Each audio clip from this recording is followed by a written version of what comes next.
ଆମେ କହିଛୁ କିନ୍ତୁ ସେ ଆସିବାକୁ ଆମେ ଚାହୁଁ ତମେ ଥାନାକୁ ଚାଲ ସେ କୋର୍ଟ ବଜାର କିନ୍ତୁ କରନ୍ତି ମର୍ଡର କେସ୍ ଧମକେଇଛି ପିଲା କତରୁ ସମସ୍ତଙ୍କୁ ମର୍ଡର କରିଦେଇছে ନିଜର ଜୀବନ ନାହିଁ 20 କେଜି ହବନି ସେ ଏଠି ଗୋଟେ ରାଜ ଚଲେଇଛୁ କେଇଥର ମୁଁ ତ ଘରକୁ ଆଇଲିଣି ଥଣ୍ଡାରେ ବାପା ଜାଣି ଡେଲି କହୁଛି ମୋ ଜଇଁ ପଳେଇଛି ମୋ ଝିଅ ଏମିତି ହଇରାଣ ହେଉଛି ଜଇଁ ଏଇ କାମ ସବୁ କରୁଛି ଠିକ ପାସୱାର୍ଡଟା ଖୋଲିଲା ଟିକେ ମାରି ସାରିକି ସେ କ'ଣ କହିଛି ସବୁ ଦେଖନ୍ତୁ ଶୁଣନ୍ତୁ ଯେତେବେଳେ ଆମେ ଘରେ ନେଇ ଏ ପିଲାମାନେ ବୋଉ ସେ ତ ପଥର ଦେଖିଲା ଆମ ମୋ ଚପଲଟା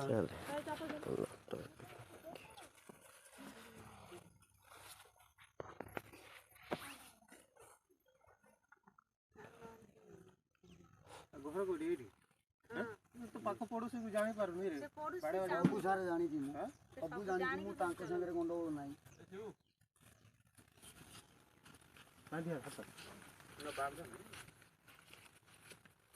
ସେ ବହୁତ ଚାଲାକି ଆଉ କୋଉଠି ଉଦାହରଣ ସେଇଠି ଉଦାହରଣ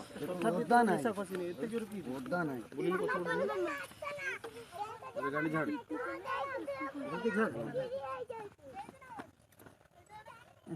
କ'ଣ ପିଇଛୁ କ'ଣ ବେଶ ବନ୍ଦ କରି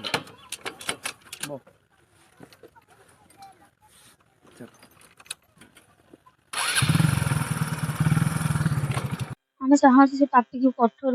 ଦଣ୍ଡ ଦେବା ଦରକାର। ସଳଖ ପ୍ରତିକ୍ରିୟା ନେବୁ କାଲି ରାତିର ଯୋଉ ଅଘଟଣ ଘଟିଛି ଏଠାରେ ଗୋଟେ ଝିଅକୁ ଗୋଟେ ବ୍ୟକ୍ତି ଯେ କି ଘର ପାଖ ଲୋକ ଆକ୍ରମଣ କରିଛନ୍ତି ସିଧାସଳଖ ହତ୍ୟାର ଉଦ୍ୟମ କହିଲେ ଅତ୍ୟୁକ୍ତି ହବନି ଆମେ ସିଧାସଳଖ ପ୍ରତିକ୍ରିୟା ନେବୁ ମା କାଲି କ'ଣ ଘଟଣା ଘଟିଛି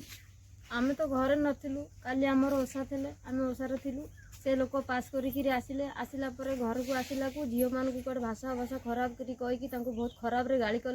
ଗାଳି କଲା ପରେ ସେ ଯେତେବେଳେ ବାହାରିକିରି ଆସିଲେ ତାଙ୍କୁ ଦେଖିକିରି ଚିରା କାଠ ପଡ଼ିଥିଲା ତାଙ୍କର ସେ କାଠରେ ଝିଅକୁ ବାଡ଼େଇ ଦେଲା ଯେତେବେଳେ ତା ଜଙ୍ଗ ଫାଟିଗଲା ତାପରେ ଝିଅ ମୋର ହାଉଳି ଖାଇ କାନ୍ଦିଲା ପରେ ପଡ଼ୋଶୀ ଘର ଆମ ଦେଢ଼ଶୁରଙ୍କର ଝିଅ ଦୌଡ଼ିକିରି ଆସିଲେ ସେ ଆସିଲା ପରେ ସେ ଯେତେବେଳେ ପଚାରିଲା କ'ଣ ହେଇଛି ନା ମୋ ଗୋଡ଼କୁ ଫଟେଇ ଦେଇଛି ନା ତୁ ତା ଗୋଡ଼ଟାକୁ ଫଟେଇକିରି ଏଇଭଳିଆ କରିଦେଇଛୁ ତାପରେ ସେ ଯେତେବେଳେ ଏ କଥା କହିଲେ ସେ ଦୌଡ଼ିକି ଆସି ସେଇ କାଠରେ ପୁଣି ତାକୁ ବାଡ଼େଇ ଦେଲା ତାକୁ ଯେତେବେଳେ ବାଡ଼େଇ ଦେଲା ତା ମୁଣ୍ଡ ହାଉଳି ପାଇ ସେ କାନ୍ଦୁଥାଏ ତାର ଆମେ ସେଇଠୁ ଦୌଡ଼ିକି ଆସୁଥାଏ ଆମେ ଯେତେବେଳେ ଘରକୁ ଆସୁଥାଏ ଆମ ଉପରକୁ ଫୋପାଡ଼ୁଥାଏ ଆମେ ତାଙ୍କ ପାଖକୁ ଆସିପାରୁନୁ ଦେଖିପାରୁନୁ କ'ଣ ହେଇଛି କାଠ ଫୋପାଡ଼ୁଛନ୍ତି ଇଟା ଫୋପାଡ଼ୁଛନ୍ତି ତାପରେ ଆମେ ଯେତେବେଳେ ଦୌଡ଼ିକି ଆସୁଥିଲୁ ଆମ ଉପରକୁ ଫୋପାଡ଼ିଲେ ଆମ୍ବୁଲାନ୍ସକୁ ଡାକୁଛୁ ଫୋନ୍ କରୁଛୁ ଆଉ ସେ ଆସନ୍ତୁ ତାକୁ ଆଗେ ନେଇକି ଯିବା ମେଡ଼ିକାଲ ତାର ବ୍ଲଡ଼ ବହୁତ ବୋହି ସାରିଲାଣି ସେଠୁ ଭାଇକି କହିଲୁ ତମେ ତାକୁ ବାନ୍ଧିକି ଏଠି ରଖିଦିଅ ଆମେ ଥାନାବାଲାକୁ ଫୋନ୍ କରିବୁ ଆସିବୁ ଥାନାବାଲା ଦେଖିବ ତାଙ୍କ ହାତରେ ଆମେ ତାକୁ ଦେବୁ ତାପରେ ପ୍ରାଇଭେଟ୍ ଡାକ୍ତର ଗାଁ ଡାକ୍ତର ତାଙ୍କୁ ବହୁତ କାକୁତି ମିନତି କଲୁ ରାତି 11ଟା ବେଳେ ସେ ଜମାରୁ ହାତ ମାରୁନଥିଲା ଆମେ କହିଲୁ ଗୋଟେ ଝିଅର ଜୀବନ କଥା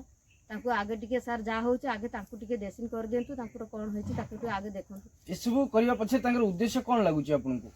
ସେ ଚାହୁଁଛନ୍ତି ସଦାବେଳେ ଆମକୁ କାହାକୁ ହେଲେ ସେ ମର୍ଡର କରିବ ବୋଲି ବହୁତ ଥର ଧମକଉଛନ୍ତି କିନ୍ତୁ ଆମ ଘରେ ଯେହେତୁ ଆମର ସ୍ୱାମୀ ନାହିଁ ମୋ ଶ୍ୱଶୁର ବି ନଥିଲେ କେହି ନଥିଲେ ଝିଅ ପିଲା କେହି ନାହାନ୍ତିନି ସେ ସଦାବେଳେ ଖରାପ ଦୃଷ୍ଟି ମୋ ଉପରେ ମୋ ପିଲାମାନଙ୍କ ଉପରେ ପକେଇ ଚାଲିଛି ସେ ମୋତେ ବି ବହୁତ ଥର ଖରାପରେ ଦେଖେଇ ଶିଖି ବହୁତ କଥା କହିଲେ ବହୁତ ଖରାପରେ ବି କହିଛନ୍ତି ତାପରେ ମୁଁ ଏ ବିଷୟ ନେଇକି କେସ୍ ବାସ୍ ତାଙ୍କ ନାଁରେ ବି କରିଥିଲି ତାଙ୍କ ନାଁରେ କେସ୍ ବାସ୍ କଲି କିନ୍ତୁ କେହି କିଛି କଲେନି କେସ୍ରେ ବି ତାଙ୍କୁ ବି ଧରା ହେଲାନି ନା କିଛି ହେଲାନି ଏମିତି କରି ଆମେ ଚୁପଚାପ ରହୁଛୁ ସଦାବେଳେ ମୁଁ କାମକୁ ଯିବି ସେ ମୋତେ ଦେଖି ଦେଖି ବାଟରେ ବହୁତ କମେଣ୍ଟ ମାରି କଥାବାର୍ତ୍ତା କରନ୍ତି ତାପରେ ମୋ ବାଟରେ ମୋ ଦୁଃଖରେ ମୁଁ ଯାଉଛି କାମ କରିବାକୁ ମୋ ପିଲା 4ଟା ଯେହେତୁ ଅଛନ୍ତି ମୁଁ ତାଙ୍କୁ ନେଇକି ଖଟିବାକୁ ଯାଉଛି ତାଙ୍କ ପାଇଁ ମୁଠେଇ ଆଣି ଖାଇବା ପିଇବାକୁ ଦେଇକି ତାଙ୍କୁ ଆଜି ପର୍ଯ୍ୟନ୍ତ ରଖି ଆସିଛି କାଲି ଦେଖିଲା ବେଳକୁ ଏଇଭଳିଆ ପରିସ୍ଥିତି କରୁଛନ୍ତି ସେ ଏବେ ଧମକଉଛନ୍ତି ମୋର ଗୋଟେ ପୁଅ ତାକୁ ବି ମର୍ଡର କରିଦେବ ଆମକୁ ବି କାହାକୁ ଛାଡ଼ିବନି ସେ ମର୍ଡର କରିବ ଯଦି ମୁଁ ଥାନାକୁ ଯାଏ ଜେଲକୁ ଯାଏ ମୁଁ ଆସିଲେ ମୁଁ କାହାକୁ ଛାଡ଼ିବିନି ସମସ୍ତଙ୍କୁ ମର୍ଡର କରିବି ବାସ୍ତବିକ ଉଦ୍ଦେଶ୍ୟଟା କ'ଣ ତାଙ୍କର ବାସ୍ତବିକ ଉଦ୍ଦେଶ୍ୟ ସାରା ଆଉ କ'ଣ କହିବି ଏଇ ତ ନକାରାତ୍ମକ ଭାବନା ରହୁଛି କି ସେ ଚାହୁଁଛନ୍ତି ମୋ ଉପରେ ଖରାପ ଦୃଷ୍ଟି କାହିଁକିନା ଯେହେତୁ ମୋ ସ୍ୱାମୀ ସେ ଚାହୁଁଛନ୍ତି ମୋତେ ଖରାପ କାମ କରିବା ନାହିଁ ଆମେ ସେ ରାସ୍ତାକୁ ଯାଉନୁ ସେଇଥିପାଇଁ ସେ ଆମ ଉପରେ ବାରମ୍ବାର ଆଟାକ୍ କରି ଚାଲିଛି ଆପଣଙ୍କ ପରିଚୟଟା ଦେବେ ମୋ ନାଁ ସତୀ ଦେଇ କ'ଣ ହେଇଛି କାଲିର ଘଟଣା ଏଇ ତ ଦେଖୁଛି ଛୁଆଙ୍କ ସାଙ୍ଗରେ ମାଡ଼ଗୋଳ ହଉଛି କିନ୍ତୁ ଦୌଡ଼ିକି ଆସିଲାକୁ ଦେଖିଲାକୁ ମୋ ନାତୁଣୀ ମୁଣ୍ଡ ଫାଟିଗଲା ଆପଣ ତାଙ୍କ ଜେଜେମା ହଁ ମୁଁ ତାକୁ ଚାପିକି ଧରିଛି ମୁଁ ଖାଲି ହାଉଳି କରିଛି ମୋ ଝିଅକୁ ମାରିଦେଲା ଝିଅ ଆଉ ଠିଆ ହେଇପାରୁନି ଖାଲି ପଡ଼ିଯାଉଛି ଆମେ 2-3ଟା ଲୋକ ଏଇ 3 ଜଣକୁ ଧରିକି ତାକୁ ଛିଡ଼ା ହେଇକି ରହିବୁ ବାନ୍ଧି ରଖ ଛାଡ଼ ନା ପୁଲିସ୍ ଆସି ନେଇକି ଯିବ ଦେଖିଲାକୁ ରାତି ସାରା କେହି ନାହିଁ ଆମେ ଜଗିକିରି ବସିଲୁ 2ଟା ବୁଢ଼ୀ ଆମେ ଜଗିକି ବସିଲୁ ୱାର୍ଡ଼ ମେମ୍ବର ଅଛି ହଁ କାଲି ଜଣେଇଯିବା ହଁ କାଲି ଜଣେଇଛି ୱାର୍ଡ଼ ମେମ୍ବର ବି ଜଣା ହେଇଛି ୱାର୍ଡ଼ ମେମ୍ବର ବି ନିଜେ ଆସି ଦେଖିକି ଯାଇଛି ହଁ ୱାର୍ଡ ମେମ୍ବର ତା ଛଡ଼ା ବା। କାଲି ଜମା କଣ ଘଟଣା କଣ ହେଇଛି? ହଠାତ୍ ଏ ଝିଅର ଭଉଣୀର କାନ୍ଦିବା ଆବାଜ ଶୁଣିକି ଯେତେବେଳେ ଆସିକି ଦେଖେ ତା ଗୋଡ ପୁରା ଏଠି ଫାଟି ଯାଇଛି। ଯେତେବେଳେ ଆସିକି ମୁଁ ତ ପଚାରୁଛି କଣ ହେଇଛି ନା ସେ ଦେଇ ମତେ ଆସିକି ବାରି ଭିତରେ ଆସି ମତେ ବାଡେଇଛି ଆଉ ମୋ ଗୋଡ ଫାଟିଛି। ମୁଁ ଯେତେବେଳେ ତାକୁ କହେ ଯେ ଘରେ କେହି ନାହିଁ ତୁ କେମିତି କଣ ଆସିକି ସେ ଗୋଟେ ଝିଅଟା ପୁରା ହାତ ଉଠେଇଲୁ ସେ ଆସିକି ଫାଷ୍ଟ ଗୋଟେ ବାଡେଇ ଦେଇଛି ଏଇଠି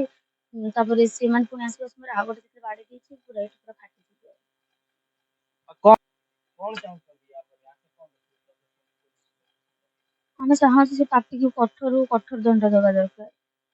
ନିଶ୍ଚିନ୍ତ ଭାବରେ ଆପଣ ପ୍ରତିକ୍ରିୟାରେ ଶୁଣୁଥିଲେ ଏଭଳିଆ ଅମାନୁଷିକ କାର୍ଯ୍ୟ ମାନେ ନୃଶଂସ ଭାବରେ ଯଦି କହିବା ଗୋଟେ ପଶୁ ଭଳି କାର୍ଯ୍ୟ କରିଛନ୍ତି ଏବଂ କେନ୍ଦ୍ର ସରକାର ଏଥିପ୍ରତି କଠୋର ଆଇନ ଆଣୁଛନ୍ତି ମଧ୍ୟ। ତେଣୁ ଏଭଳିଆ ପାପିକି ଏଭଳିଆ ଦୃଷ୍ଟିକୋଣ ରଖୁଥିବା ବ୍ୟକ୍ତିଙ୍କୁ କଠୋରରୁ କଠୋର ଦଣ୍ଡ ମିଳିବା ନିହାତି ଆବଶ୍ୟକ କରୁଛି ଏବଂ ପୋଲିସ ପ୍ରଶାସନ କଣ କରୁଛି ଦେଖିବାକୁ ବାକି ରହିଲା।